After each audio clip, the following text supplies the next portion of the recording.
In my last philosophy video, I talked about the two biggest mistakes of my investment career, and both were ultimately market crashes that left me in complete fear for months, with zero options to pivot besides taking on leverage. I'll link that video on the screen here. My only option during those times was enduring the pain, and regardless of any market conditions, if I'm holding positions or close to fully invested, I can't escape enduring potential pain, but I can position myself to have options and even take advantage. And I want to go deeper into that in this video. In my early 20s, I read Tony Robbins' book, Money, Master the Game, and in it, he talked about Ray Dalio's all weather portfolio. Simply put, it's a diversified strategy that allows you to maximize upside on bull markets and minimize or even slightly gain during bear markets. It didn't end up resonating as I personally wanted to shoot for higher potential returns, so I decided to manage my own portfolio. But those principles of being prepared for any condition still apply.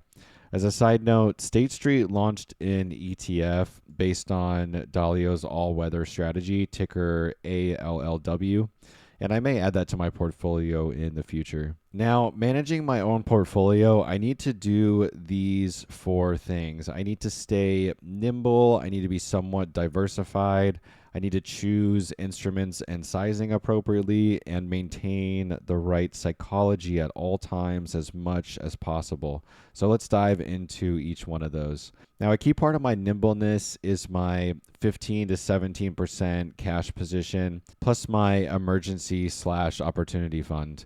It is a lot of cash, which in an inflationary environment like we're in is not great, but it's a product of my experience, and I do not intend to indefinitely stay at this percentage.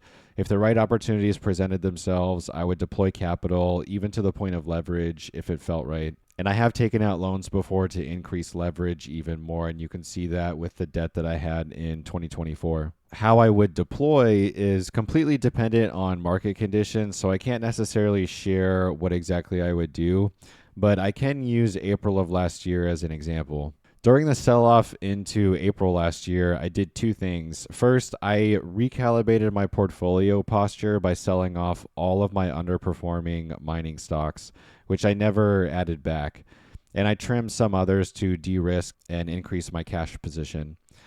What that action is inherently saying, right, is that I was overinvested compared to what I wanted to be given the market conditions. So instead of letting the market take me on a ride I didn't sign up for, I did what I needed to do to protect myself. An important note here is that I'm continuously learning, as evident by my need to recalibrate like that in pretty recent history. Even though in hindsight I didn't need to do it, right, because that was the bottom, it just as easily couldn't have been. The second action I took was I started buying companies on my watch list, and these were bigger names, bigger blue chip companies that I planned to hold for the long term, like SCHD, ASML, Tesla, and WTRG. There's other stocks like CAT that I bought as well, but I sold those before I started sharing my portfolio publicly. Now, I only deployed about 10 to 20% of my cash at that time because I wanted to maintain additional liquidity should the correction go deeper. But I like to think and hope I'm smart enough that if it did go deeper, that I would continue to buy a lot more and continue layering in. So therein, the strategy ultimately is to layer in as the market drops. And the last point I want to make on the nimbleness is the ultimate purpose of the emergency and opportunity fund, which the name somewhat speaks for itself. If I lost my job or there were market conditions that warranted me taking advantage of everything I have, then this fund helps support that. My goal is to increase it to 6 months expenses, which would be about 36,000, and I plan to start adding to it again later this year. Now, let's get into being somewhat diversified. For me, this means owning asset classes and themes based on my conviction and volatility expectations. I want to maximize upside, but minimize downside as well if possible. So the first thing you'll notice is that I'm almost 50% precious metals, which is very high. I've strongly believed in precious metals ever since the first few years of my investing career when I learned about money, currency, currency being, fiat or government made, quote unquote, money, and also learning about the financial system. It's also why I maintain a position in Bitcoin. It's not the topic of this video, but if you're someone unfamiliar with inflation and what it means, I highly encourage you to get educated. Mike Maloney's Hidden Secrets of Money is a great series on this. I'm in the US, but this is true for many governments around the world. They're printing a lot of currency and run continuous deficits, which is mounting debt at an increased percentage of GDP and destroying the currencies. I digress. So, coming back to diversification, I hold such a large percentage of precious metals because my conviction is ultra high.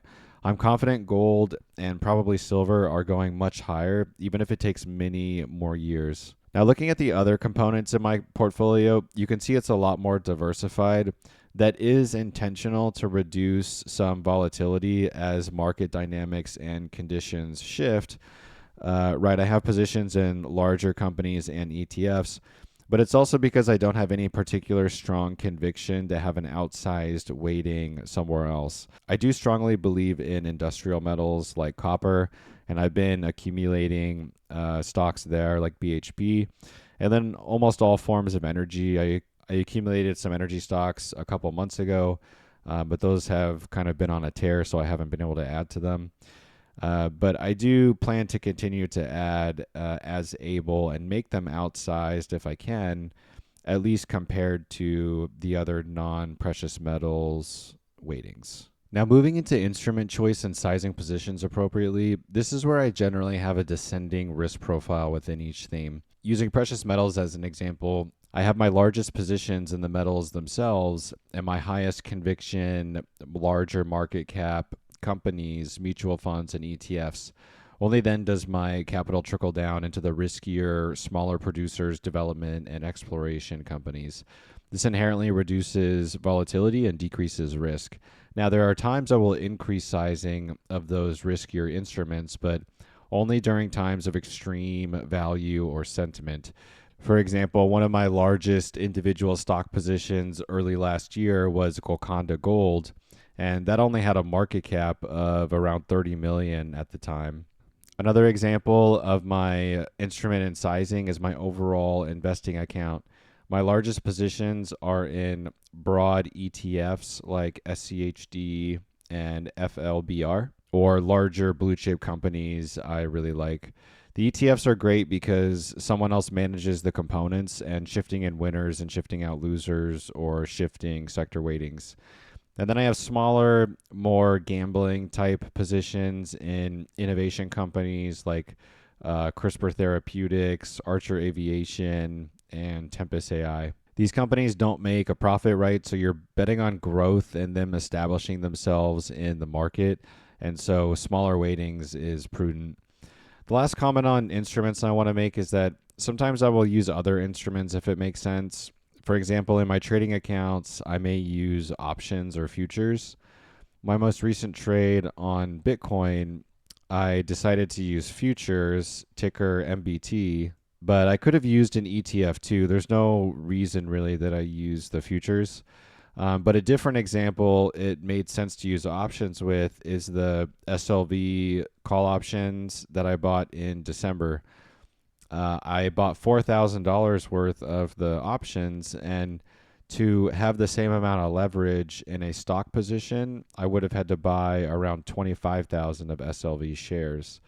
So instead of tying up 25,000, I did options to use 4,000 instead. And coming to the last topic, psychology. Psychology is absolutely paramount, and honestly, a lot of it I feel can only come from experience. So many people you talk to that are successful always have the horror stories and mistakes from earlier in their career, and I've absolutely made all of them and more myself. But there's also other components at play that I want to touch on. The biggest is your health, but not just physical, your mental, emotional, and spiritual health as well. right? Homeostasis is an outcome of all of these. Mental means positive self consideration and a healthy, balanced life with work, social, good relationships, hobbies, and everything else you love and need. Emotional means being in touch with your emotions, allowing them, and processing them in a healthy way. It took me a long time to realize how quickly we as humans process feelings when we simply sit with them.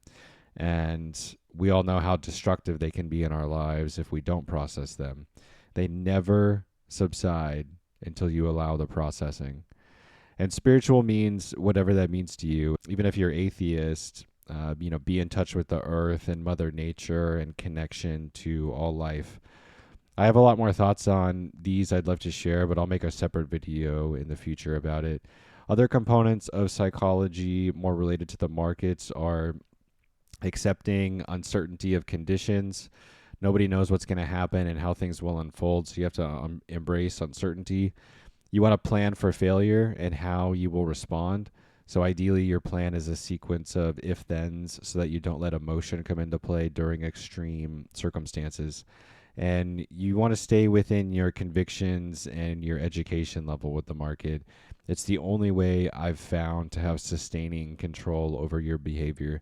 So if you're not familiar with a sector or a particular industry, it's probably a good idea to not invest in that area. It's good to stay where you can have a convicting staying power to hold on to your positions through volatility.